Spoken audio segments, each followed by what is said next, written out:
নমস্কাৰ দৰ্শক, মই পংকজ খনিকৰ। আপোনালোকে চাই আছে অংকুৰিত অসম।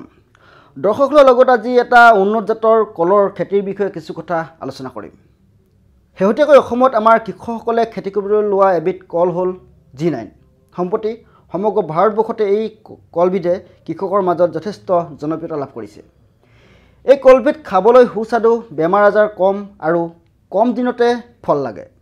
ফল হিচাপে খোৱাৰ উপৰি এই কলবিধ পাচলি হিচাপে চিপছ, আটা আদিৰ ৰূপত আমাৰ কৃষকসকলে খাব পাৰিব। আটাইতকৈ ডাঙৰ কথাটো হ'ল যে ই সকলো পৰিস্থিতিৰ লগত মিলি যাব পাৰে। G9 প্ৰজাতিৰ কলৰ কেইটামান বিশেষত্ব হ'ল এনেধৰণৰ: ইয়াৰ উৎপাদন ক্ষমতা অধিক। এই জাতৰ কল পকিলেও কম দিনতে বেয়া হৈ নাযায়। গছবোৰ সৰু, শক্তিশালী, বতাহত আৰু ওজন বেছি হ'লেও ভাগি নপৰে।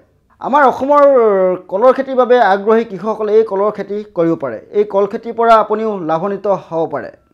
তথ্য অনুসৰি 1 একৰ কৃষিভূমিৰ পৰা 40ৰ পৰা 50 টন কল উৎপাদন কৰিব পাৰে আমাৰ কৃষকসকলে। এথোক কলত প্ৰায় 150টামান কল লাগে। G9 প্ৰজাতিৰ কলৰ উচ্চতা 6ৰ পৰা প্ৰায় 8 ফুট হয়। এটা কল 10ৰ পৰা 11 ইঞ্চিমান দীঘল হয়।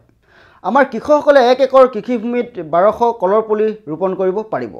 পুলিসমূহ আমাৰ কৃষকসকলে 5ৰ পৰা 6 ফুট দূৰত্বত ৰোপণ কৰিব পাৰে।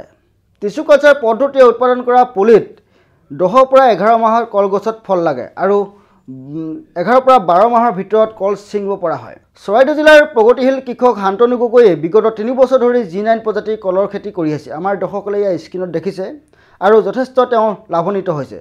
প্ৰথম বছৰতে তেওঁ কেইজোপামান এই প্ৰজাতিৰ কলৰ খেতি কৰিছিল। পৰৱৰ্তী সময়ত ভাল ফলাফল লাভ কৰি ব্যৱসায়িক ভিত্তিত কৰিবলৈ লৈছে এতিয়া বৰ্তমান তেওঁ। বছৰৰ যিকোনো সময়তে আমাৰ কৃষকসকলে এই কলৰ খেতি কৰিব পাৰে। তথাপি মাৰ্চ এপ্ৰিল সময়খিনি এই কল খেতি ৰোপণ কৰাৰ উপযুক্ত সময়। এই সময়ত কল ৰোপণ কৰিলে পৰৱৰ্তী বছৰত এই সময়ছোৱাতে গছত ফল ছিঙিব পৰা হয়। ঠাণ্ডা দিনত কলৰ বজাৰখন সিমান ভাল নহয়। গতিকে কৃষকসকলে বজাৰখনৰ প্ৰতি লক্ষ্য ৰাখি মাৰ্চ এপ্ৰিলত কলৰ খেতি যদি কৰে তেতিয়া আমাৰ কৃষকসকলে বজাৰখন পাব। কল খেতিৰ বাবে মাটি পানী জমা নোহোৱা মাটি, বালিচহীয়া মাটি উপযোগী। 4-5 চাহ হাল বাই মাটিখিনি সমান কৰি আমাৰ কৃষকসকলে কলৰ পুলি ৰোপণ কৰিব পাৰে।